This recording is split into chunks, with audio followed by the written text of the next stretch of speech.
بچھاتے ہیں. اسی قرآن نے خالد کو سیف اللہ بنایا تھا. اسی قرآن نے حبشی کی عظمت کو بڑھایا تھا. بہت بہتر ہے جو قرآن پڑھتے ہیں پڑھاتے ہیں، فرشتے پر بچھاتے ہیں، فرشتے پر بچھاتے ہیں. یہی قرآن ہے جس نے مقدر کو بدل ڈالا. عمر ایمان لے آئے، ہوا باطل کا منہ کالا. ملائک آسمان. الحمد لله نحمده ونستعينه ونستغفره ونؤمن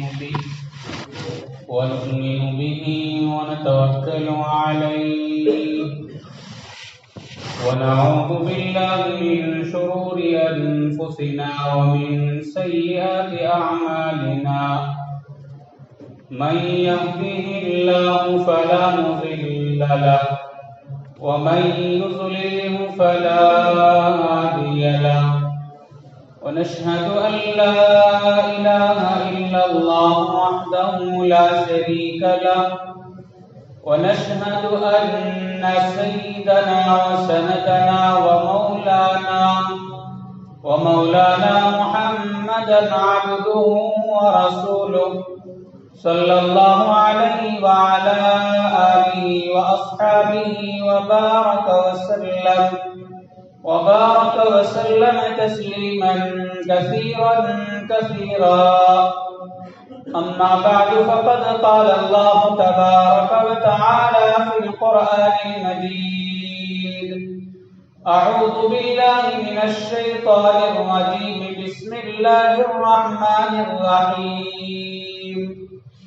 إنما يخشى الله من عباده العلماء. وقال النبي صلى الله عليه وسلم: طلب العلم فريضة على كل مسلم ومسلمة. آمنت بالله صدق الله العظيم وصدق رسوله النبي الكريم ونحن على ذلك لمن الشاهدين والشاكرين والحمد لله رب العالمين. اللهم صل على محمد وعلى آل محمد في أول كلامنا. اللهم صل على محمد وعلى آل محمد في أوسط كلامنا. اللهم صل على محمد وعلى آل محمد في آخر كلامنا. میرے معزز بزرگان بھی، عزیز نوجوان بھائیوں، اس وقت آپ حضرات کے سامنے قرآن کریم کی ایک آیت اور ایک حدیث مبارکہ پڑھی ہے. اس کی روشنی میں کچھ باتیں آپ حضرات کے سامنے عرض کرنا ہے. موجودہ حالات اور معاشرے کے موجودہ ماحول کو سامنے رکھ کر یہ باتیں ہم سب کو غور سے سننا چاہیے اور اس پر عمل بھی کرنا چاہیے.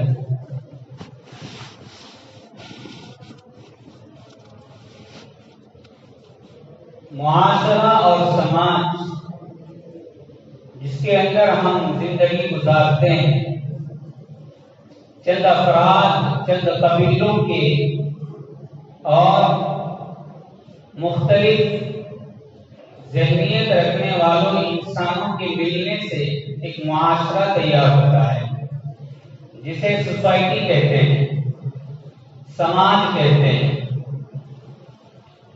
اس سماج کو بہتر سے بہتر بنانا ہے،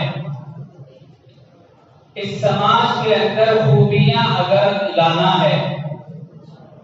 اس سماج کو اور معاشرے کو ترقی کی منزلوں پر لے جانا ہے تو اس کے لیے ایک کام بہت ضروری ہے جو کرنا ہے۔ اگر اس کام پر معاشرے کی توجہ رہی، اس کام پر اگر معاشرے نے پابندی کے ساتھ عمل کیا تو وہ معاشرہ بہتر سے بہتر بھی بنے گا، اس کے اندر خوبصورتی بھی آئے گی، اس کے اندر ڈھیر ساری بھلائیاں بھی آئے گی اور معاشرہ ترقی کی منزلوں پر آگے بڑھے گا۔ اور اگر اس کام کو نہ کیا، اس کام کی طرف توجہ نہ کیا تو پھر ہماری ترقی کے خواب ایسے کے ایسے ہی رہ جائیں گے، زندگی میں کبھی معاشرہ ترقی نہیں کرے گا، آگے نہیں بڑھے گا۔ اور ہم سب چاہتے ہیں، آج ہر ایک مسلمان کی زبان سے یہی ہے کہ کیا ہو گیا کہ مسلمان دن بدن پیچھے ہی گرتا جا رہا ہے۔ جس میدان میں دیکھو، جس فیلڈ میں دیکھو، وہاں مسلمان آپ کو پیچھے نظر آئے گا۔ ہر جگہ پر جہاں بھی نظر ڈالیں گے غیروں کا ہی تسلط ہے، غیروں کا ہی قبضہ ہے، انہی کا چرچا ہے، انہی کے عہدے ہیں اور انہی کے ہاتھ میں باغدور ہے۔ کبھی ہمیں فرصت میں بیٹھ کر سوچنا چاہیے، مشورے تو بہت ہوتے ہیں، گپ شپ تو بہت کرتے ہیں، ایک دوسرے سے خیالات کا اظہار تو بہت کرتے ہیں، لیکن ٹھنڈے دماغ سے کبھی بیٹھ کے سوچیں کہ آخر یہ تبدیلی اور یہ نظام کی گڑبڑی کیوں ہوئی؟ ہمارا معاشرہ آج ہر فیلڈ میں آگے کیوں نہیں ہے؟ ہمارا سماج آج ترقی کے راہوں پر آگے کیوں نہیں بڑھ رہا؟ اس کی وجہ کیا ہے؟ اسی کی طرف آج میں آپ حضرات کی توجہ دلانا چاہ رہا ہوں۔ اللہ کرے کہ ہمیں بات سمجھ میں آ جائے اور اس کی بیداری ہمارے معاشرے میں آ جائے۔ جس اسلام کا ہم نے کلمہ پڑھا ہے، جس اسلام کے لیے ہم اپنی جان مال کو قربان کرنے تک کے لیے تیار ہیں، جس کو فالو کر کے ہم دنیا اور آخرت میں کامیاب ہونا چاہتے ہیں، اسی اسلام نے معاشرے کی ترقی کا راز بھی بتایا ہے، کام بھی بتایا ہے۔ اگر اسلام کی بتائی ہوئی اس راز کی بات کو اور اسلام کی بتائے ہوئے اس معاشرے کی ترقی کے پوائنٹ کو اگر معاشرہ قبول کر لے اور اسے اپنا لے تو بہت دیر نہیں لگتی کہ جس جگہ پر آج غیروں کا تسلط ہے اور جس فیلڈ میں آج مسلم معاشرہ پیچھے اور غیروں کا معاشرہ آگے ہے، کچھ دن دیر نہیں لگے گی انشاءاللہ اگر قدم جم گئے مسلمان معاشرے کے تو غیروں کی جگہ پر ہمارا معاشرے کا انسان آپ کو نظر آئے گا اور باپڈور سنبھالنے کی صلاحیت ہمارے معاشرے کے اندر آ جائے گی۔ وہ چیز کیا ہے؟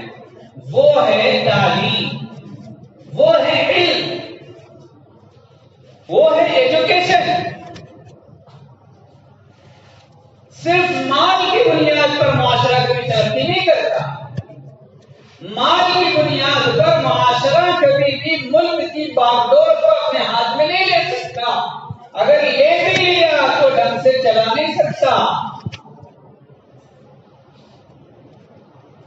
معاشرے کی خوبی ہے تو وہ تعلیم سے ہے، کسی بھی معاشرے کے اندر بھلائی ہے تو وہ ایجوکیشن کے ذریعے سے ہے۔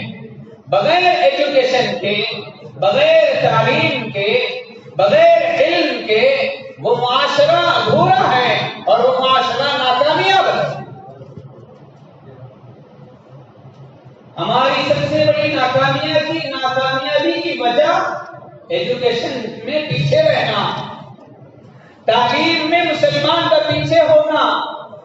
حالانکہ اسلام نے جتنا زور عبادت پر دیا ہے، جتنا زور اعمال پر دیا ہے، جتنا زور ذکر و اذکار پر دیا ہے، جتنا زور دوسرے احکامات پر دیا ہے. اگر آپ غور کر لیں تو اسلام نے اس سے زیادہ زور تعلیم پر اور ایجوکیشن پر دیا. اسلام اور ایجوکیشن جڑے ہوئے ہیں. اسلام اور تعلیم ایک ساتھ جڑے ہوئے ہیں اور وہ بھی شروع ہی سے.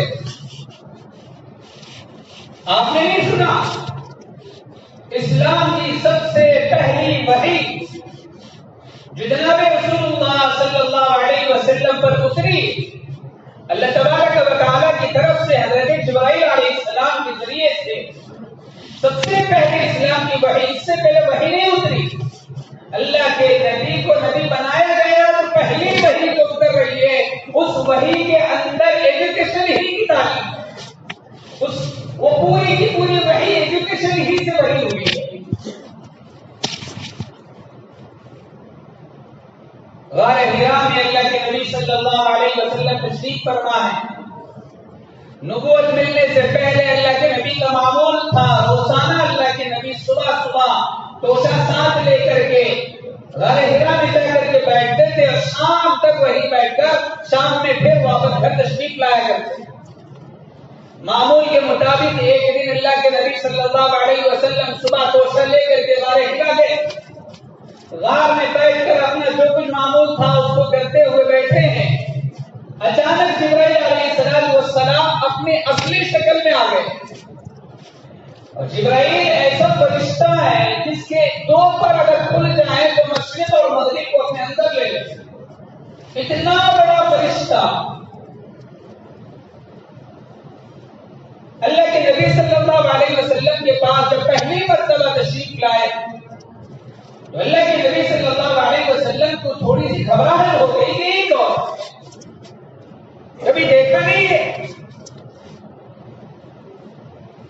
حضرت جبرائیل علیہ السلام آئے, آ کر کے وحی بھیجا اور کہا اقرا پڑھو. اللہ کے نبی صلی اللہ علیہ وسلم نے فرمایا ما انا بقاری, میں پڑھنا نہیں جانتا, میں پڑھا ہوا نہیں. ہمارے نبی امی ہے, ہمارے نبی کا دنیا میں کوئی استاد نہیں ہے. یہ پہلا سبق ہے جو آسمان سے بھیجا گیا. حضرت جبرائیل علیہ السلام نے کہا اقرا پڑھو. اللہ کے نبی نے فرمایا ما انا بقاری. 2 مرتبہ ہوا. تیسری مرتبہ پھر جبرائیل نے کہا اقرا. اللہ کے نبی نے فرمایا ما انا بقاری, میں پڑھا ہوا نہیں ہوں. تو جبرائیل علیہ السلام نے 4تھی مرتبہ اللہ کے نبی کو پکڑ کر کے اپنے سینے سے دبایا اور اچھی طرح دبوچ کر کے چھوڑا اور کہا اقرا بسم ربک الذی خلق خلق الانسان من علق اقرا وربک الاکرم الذی علم بالقلم. 5 آیتیں اس سورت کی پہلی وحی میں حضرت جبرائیل نے اللہ کے نبی کو سنایا تو اللہ کے نبی پڑھنے لگے. یہ جو پہلی وحی کی آیتیں ہیں یہ کیا ہیں؟ پہلا ورڈ ہے اقرا, پڑھو. ایجوکیشن کی تعلیم ہے اسلام کی پہلی وحی میں. تو اسلام دنیا کو بتا رہا ہے کہ مسلمانوں تمہاری ترقی اگر کسی میں چھپی ہوئی ہے تو وہ تمہارے ایجوکیشن میں چھپی ہوئی ہے. اس کی اہمیت ہمیں اسی سے معلوم ہوتی ہے نا. اگر چاہتے تو اللہ کے نبی کو پہلی وحی میں نماز کا حکم دیا جاتا, روزے کا حکم دیا جاتا, زکات کا حکم دیا جاتا, صدقے کا حکم دیا جاتا, خیرات کا حکم دیا جاتا, کوئی اور اعمال کا حکم دیا جاتا, کسی اور چیز کی تعلیم نہیں. پہلی وحی میں اللہ کے نبی کو جو بتایا وہ ایجوکیشن کے بارے میں ہے. تو اسی سے پتہ چلتا ہے کہ تعلیم کتنی اہم چیز ہے اسلام کے اندر. میرے بھائیوں, معاشرے کا سدھار, معاشرے کی خوبی ایجوکیشن کے بغیر نامکمل ہے. اب نے وہ حدیث بار بار سنی ہوگی جس کے اندر جناب رسول اللہ صلی اللہ علیہ وسلم نے فرمایا بچہ جب 7 سال کا ہو جائے تو نماز کا حکم کرو, اور جب 10 سال کا ہو جائے تو نماز نہ پڑھنے پر ڈنڈا مارو. یہ حدیث ہم نے بار بار سنی. کیا بتایا جا رہا ہے اس حدیث کے اندر؟ کس کی طرف اشارہ ہے اس حدیث کے اندر؟ اللہ کے نبی جو کہہ رہے ہیں کہ 7 سال کی عمر میں تمہارے بچے کو نماز کا حکم کرو. بچے سے کہو بیٹا نماز پڑھو. تو جب کسی کا بچہ 7 سال کا ہو جائے اور باپ اس بچے سے کہے بیٹا نماز پڑھو, تو بیٹا نماز کیسا پڑھے گا؟ 7 سال کی عمر کا ہو گیا. اب شریعت کے حساب سے باپ اس کے اوپر حکم دے رہا ہے نماز پڑھو, تو وہ بیٹا کیسے نماز پڑھے گا؟ اس میں اشارہ ہے کہ 7 سال کی عمر میں تمہیں جو نماز کا حکم دینا ہے, اس حکم دینے سے پہلے 7 سال کی عمر کے اندر بچے کو ایسا ایجوکیشن دے دو نماز کے بارے میں, اور نماز کی بنیادی چیزوں کی تعلیم ایسی دے دو کہ اس کے لیے نماز میں پڑھی جانے والی سورتیں یاد ہو جائیں, اس کے اندر التحیات آ جائے, اس کے اندر دعائیں آ جائیں, اس کے اندر نماز کی تکبیرات یاد ہو جائیں, اس بچے کو دعائیں معصورہ یاد ہو جائے, رکوع کی تسبیح ہے, سجدے کی تسبیح ہے, ثنا کا پڑھنا ہے, سورہ فاتحہ کا پڑھنا ہے. یہ جو کچھ نماز میں کرنے کے کام ہیں, یہ ساری چیزوں کی تعلیم بچے کو 7 سال کی عمر سے پہلے دے کے تیار کر دو. جب 7 سال کا ہو جائے, اب حدیث کے مطابق تم کہو بیٹا نماز پڑھو, تو وہ نماز ایسی پڑھے گا جیسی نماز پڑھنے کے لیے شریعت کہتی ہے. ایجوکیشن تو کچھ دیا نہیں, نماز کے لیے ایک سورت سکھایا نہیں باپ نے. خود باپ کو نماز پڑھنے کی صورتیں یاد نہیں ہے, بیٹے کو ایجوکیشن کیا دے؟ نہ تحیات کی تعلیم دیا, نہ دعا سکھایا, نہ تکبیر سکھایا. اس بچے کو جب مسجد کو لے کر آئیں گے اور نماز پڑھنے کے لیے کہیں گے تو بچہ نماز کے بجائے کھیل میں رہے گا. حدیث کو سمجھے اس کو. یہ جو 7 سال کی عمر میں نماز کا حکم کرو بچے کو, اس سے اشارہ دیا جا رہا ہے کہ 7 سال کی عمر سے پہلے بچے کے اندر نماز کی ساری پڑھی جانے والی چیزوں کو یاد کرانا یہ ماں باپ کا کام ہے.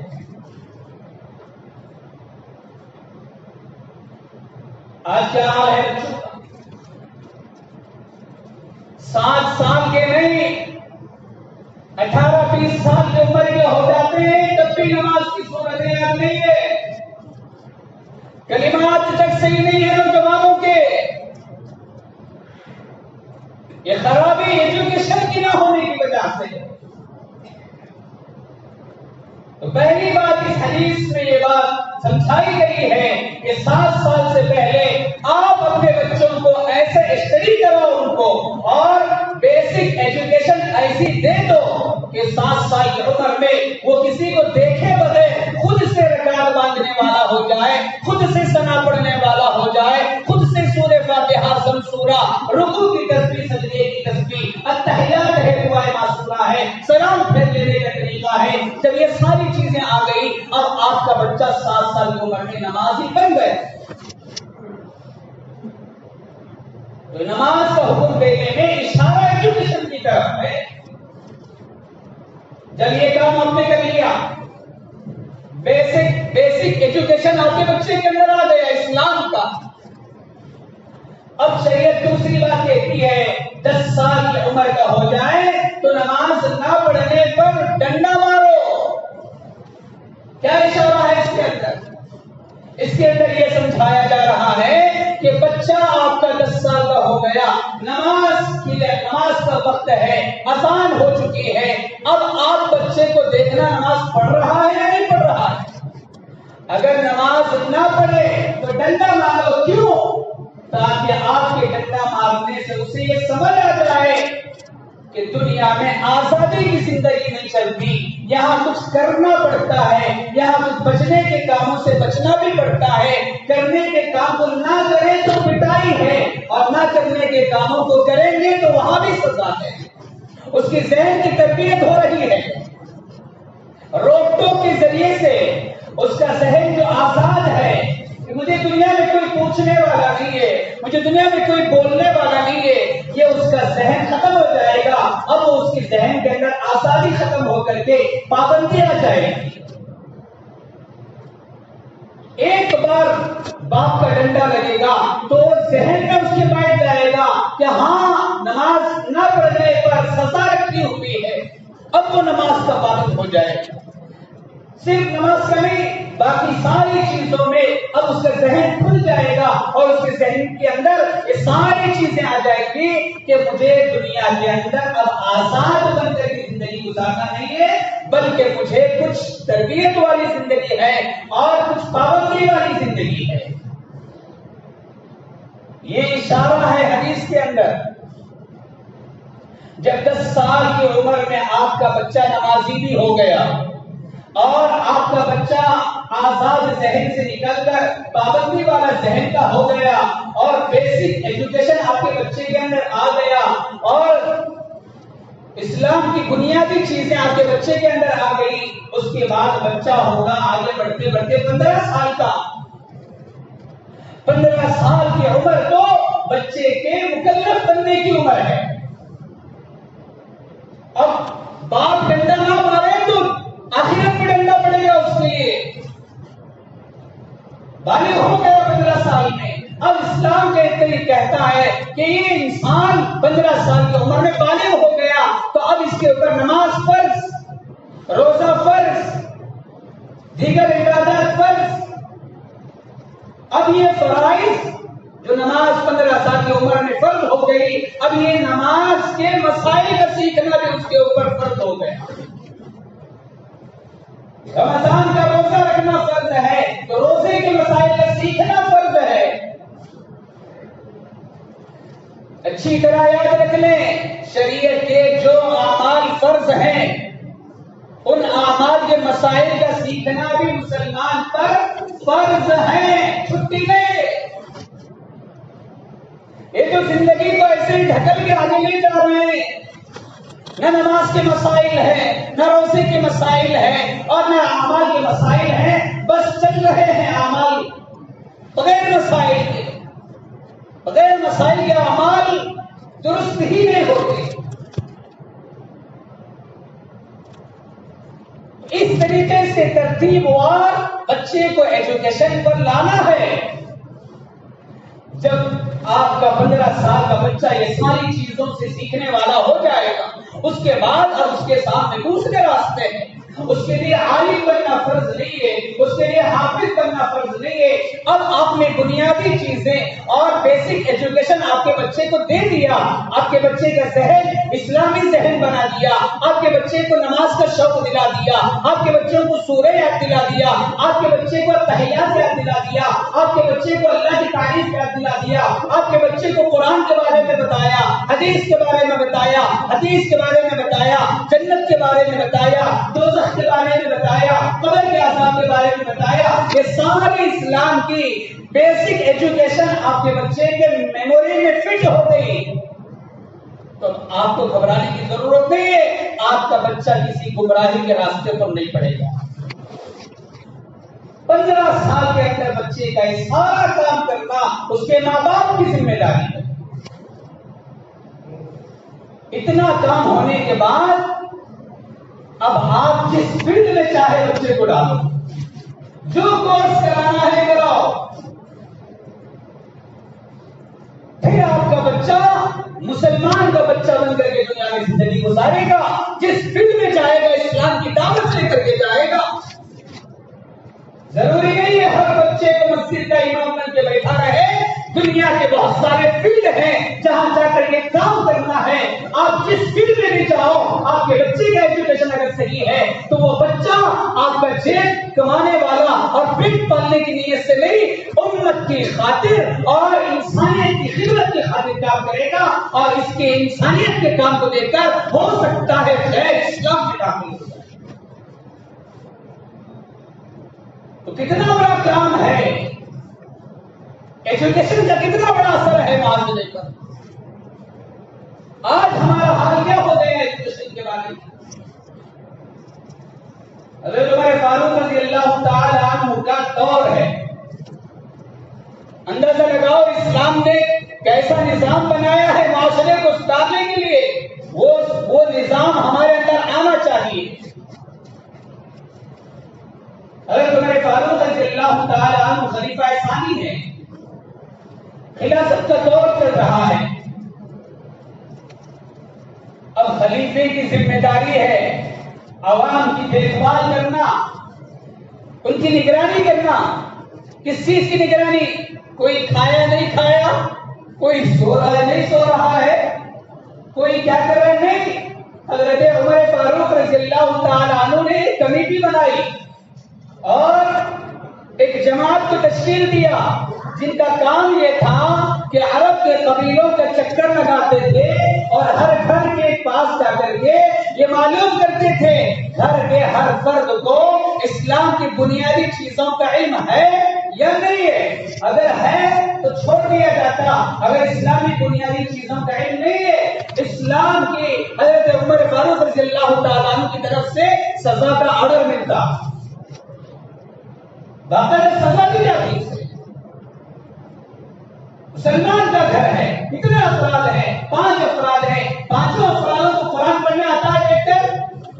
آتا ہے تو ٹھیک ہے, نہیں آتا ہے سزا ملے گی.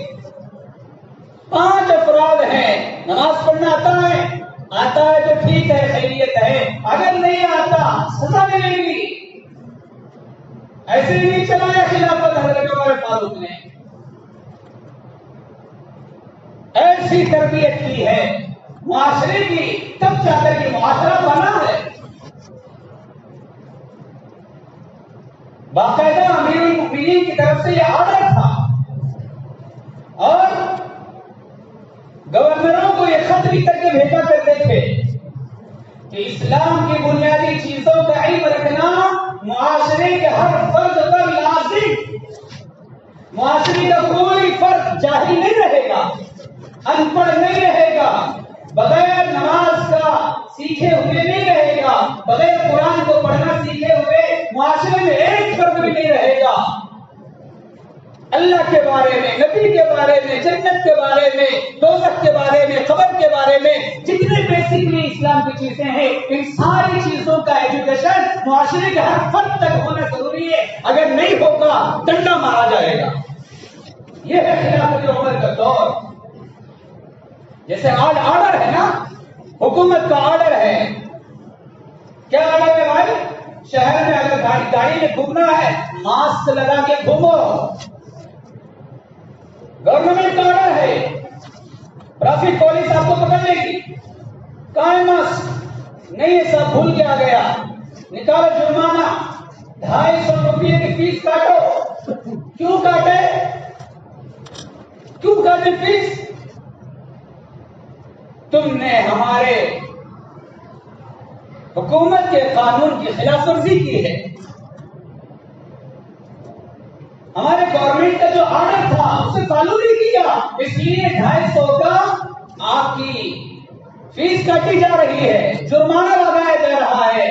یہ جو آرڈرز ہیں نا, جس کے ڈر سے آج ماسک چاہے نہ چاہے لگا کے گھوم رہے ہیں. گاڑیوں میں ہیلمٹ کا پہننا کیوں ضروری ہے بھائی؟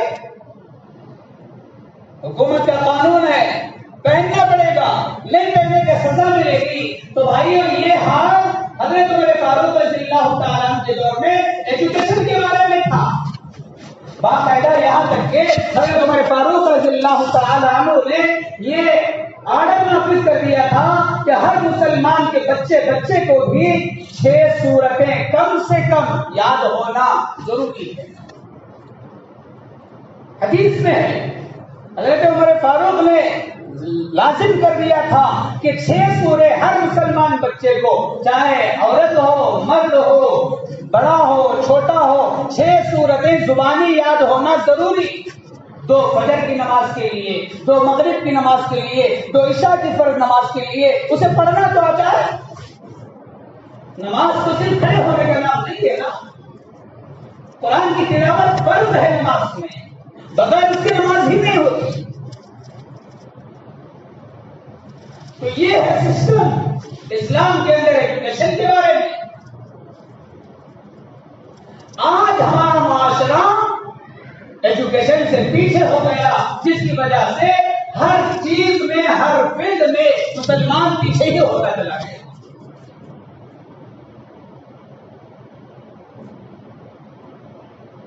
تعلیم کا اثر ہے میرے بھائیوں، ایجوکیشن کا ایک اثر ہے سماج پر،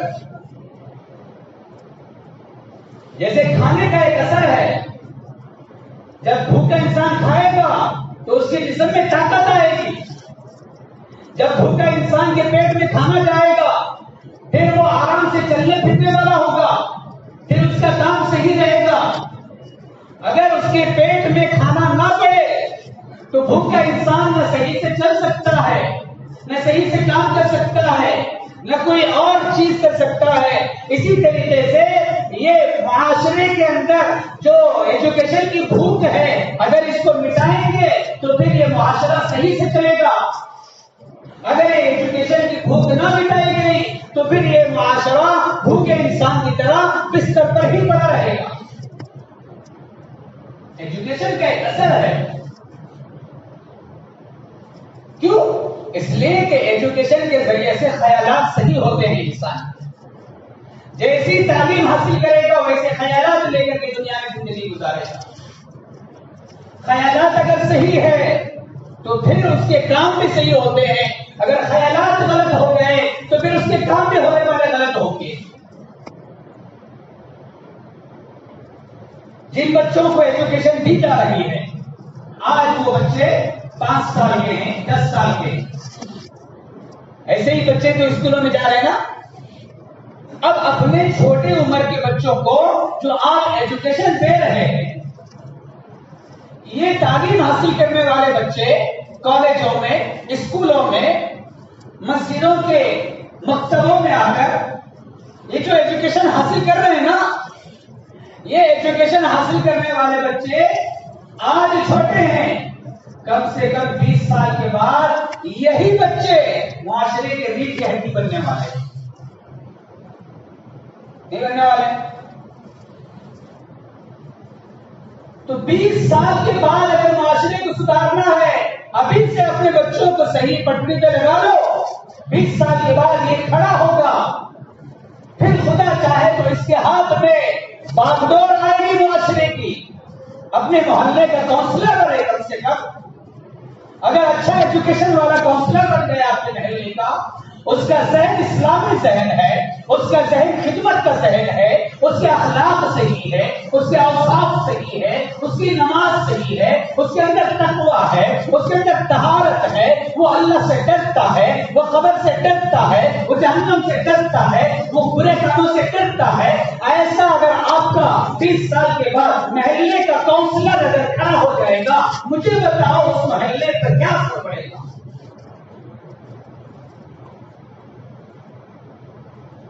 جس کے ہاتھ میں باغڈور ہوتی ہے نا، اس کے خیالات کا اثر اس کی پبلک پر پڑتا ہے۔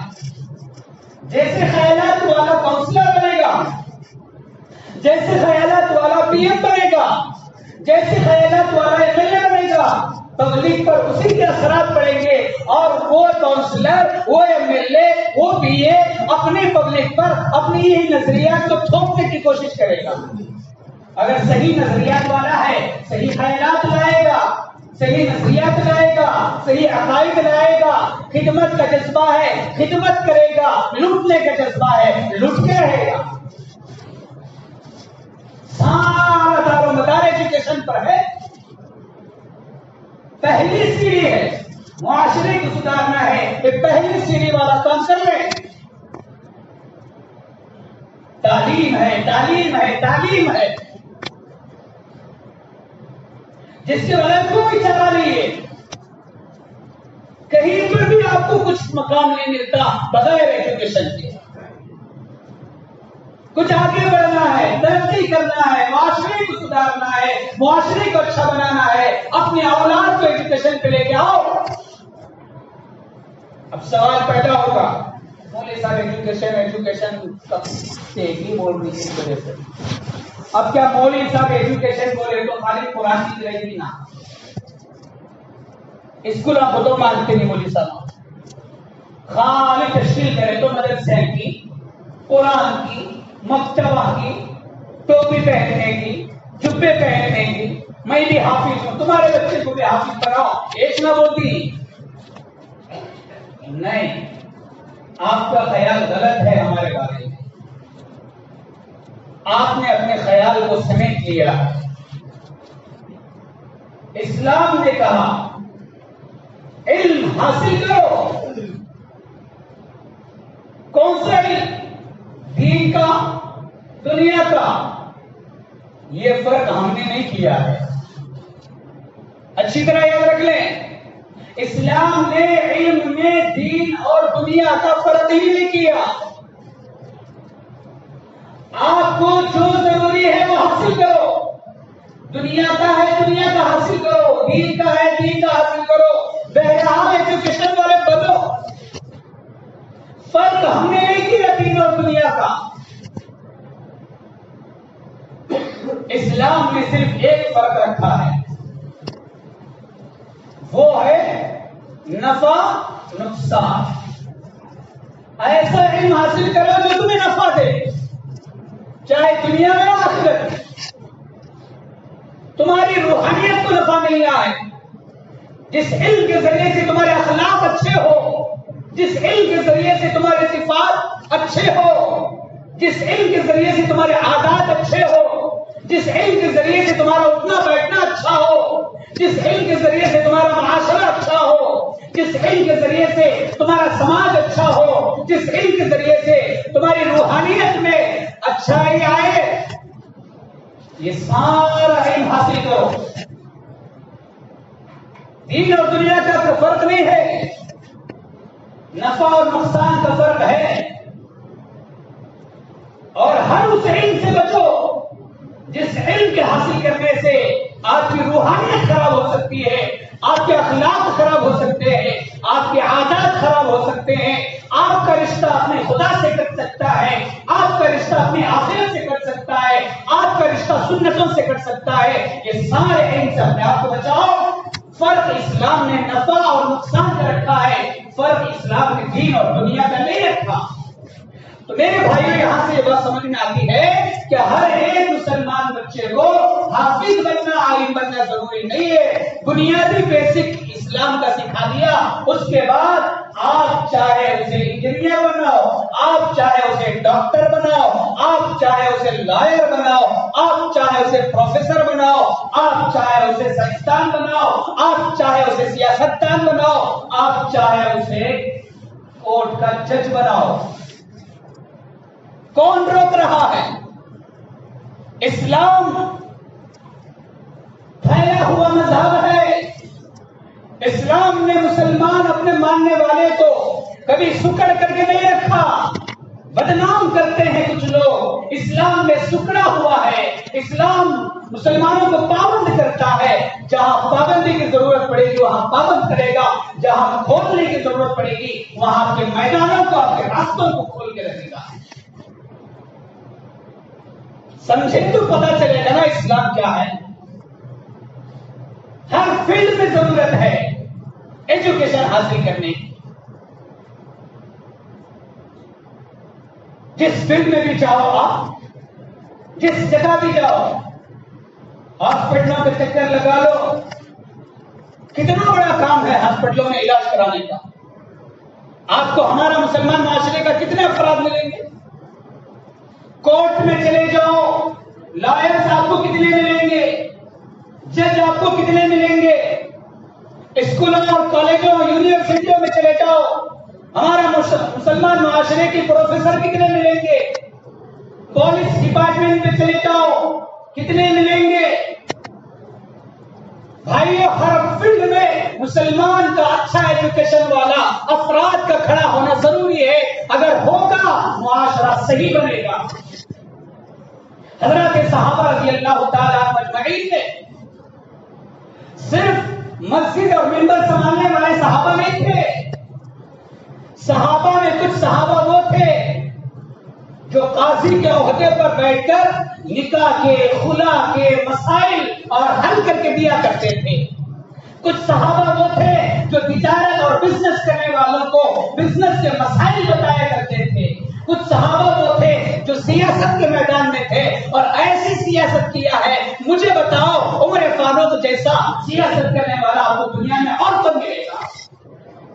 صحابی ہے، سیاستدان بھی ہے، اور ایسا منصف سیاستدان ہے انسان تو انسان جانور بھی بھوکا نہیں رہتا تھا. آج جانور نہیں انسان تڑپ رہا ہے بھوک کی وجہ سے. کیا ایسے سیاست کے میدان میں ہمارے معاشرے کو کھڑا ہونے کی ضرورت تھی؟ طب کا فیلڈ لے لیجیے. صحابہ کرام کے اندر ایک صحابیہ خاتون ہے جن کا نام ہے رفیدہ اسلمیہ. طب کے فیلڈ میں ماہر تھی، علاج معالجہ کرنے میں ماہر تھی.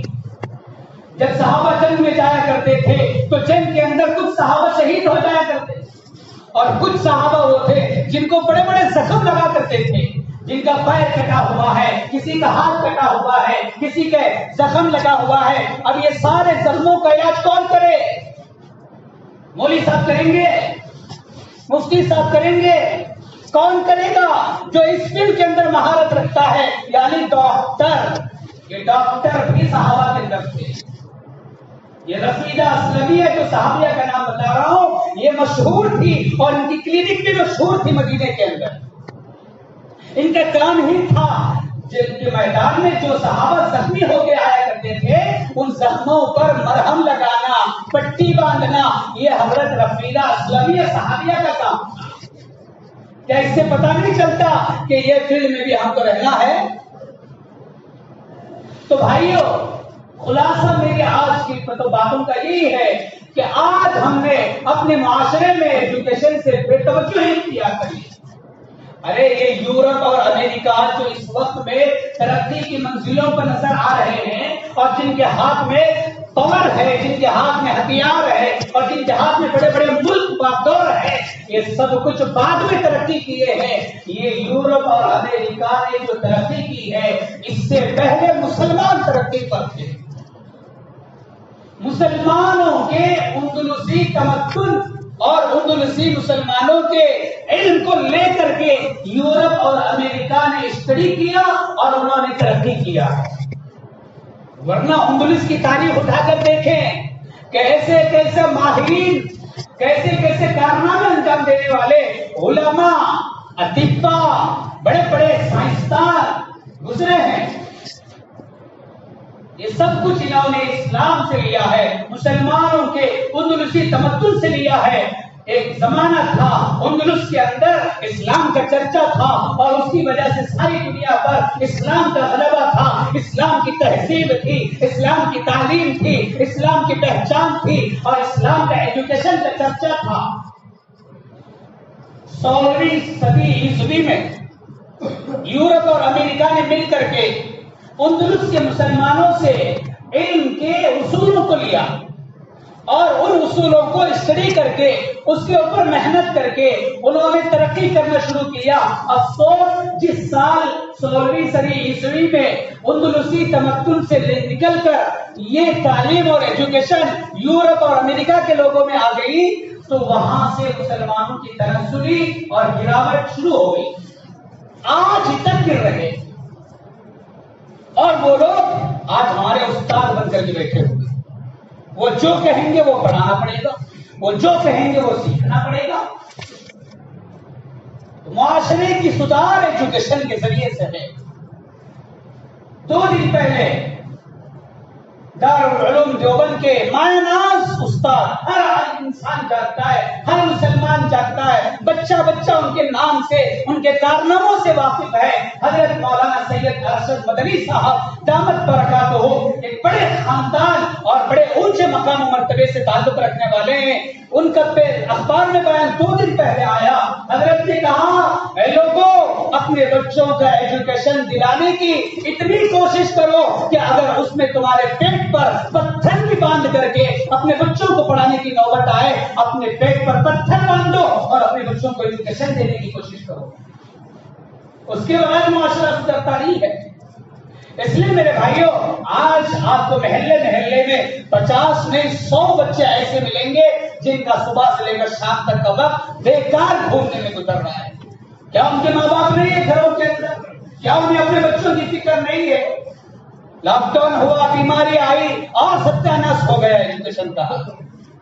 اسکولوں کی چھٹیاں ہو گئی، تعلیم سے چھٹی ہو گئی، کچھ سیکھنا نہیں ہے، کچھ پڑھنا نہیں ہے، ماں باپ بھی خوش ہیں، چلو ایک ڈیوٹی تھی صبح اسکول لے جانے کی پھر شام میں واپس لانے کی، اسے چھٹی مل گئی، صاحب خوشی منا رہے ہیں۔ بربادی کی، انجام بربادی کی دہانے پر گھروں کے اوپر آگے کھڑی ہے اور ماں باپ کو فکر تک نہیں ہے، پہلے ہی برباد تھے اور برباد ہو گئے۔ تو اس لیے بھائیوں جو کچھ ہے اس پر توجہ دینے کی ضرورت ہے، اس کی فکر کرنے کی ضرورت ہے۔ معاشرے میں کچھ افراد ایسے کھڑے ہوں جو ایجوکیشن کی فکر کرے، گھر گھر جا کر کے بچوں کو یا تو مسجدوں سے ملائے، مدرسوں سے ملائے یا پھر اسکولوں سے ملائے۔ کوئی معاشرے کا ایک فرد بھی، میں کہتا ہوں ہماری آواز پورے ہاسپٹل تک نہیں پہنچتی تو یہ مجمع تک تو ہماری آواز پہنچتی ہے۔ میں آپ سے کہتا ہوں آپ میں سے ایک فرد بھی، چاہے آپ ہو، آپ کے گھر کی مستورات ہو، آپ کی بہن ہو، آپ کے فرزند ہو، کوئی ایک بھی ایسا نہ ہو جسے اسلام کی بنیادی اور بیسک ایجوکیشن سے واقفیت نہ ہو، ایسا ایک بھی نہیں رہنا چاہیے۔ ہر فرد ہو، ہر فرد کو نماز آئے، ہر فرد کو سورہ یاد ہو، ہر فرد کو دعائیں یاد ہو، ہر فرد کو واجبات اور فرائض کا علم آ جائے اور اس کے بعد آپ جس فیلڈ میں ہے اس کا علم حاصل کرو۔ یہ ترتیب اگر بن گئی تو انشاءاللہ ہمارے معاشرے کے اندر تبدیلی آئے گی، ورنہ ہم ایسے کے ایسے ہی رہ جائیں گے۔ اللہ تبارک و تعالیٰ سے دعا ہے اللہ ہم سب کو کہنے سننے سے زیادہ عمل کی توفیق عطا فرمائے اور ہمارے معاشرے کے اندر تعلیم کے رواج کو آگے بڑھانے کے لیے افراد کو کھڑے ہونے کی اللہ توفیق عطا فرمائے۔ آمین وما علینا الا البلاغ۔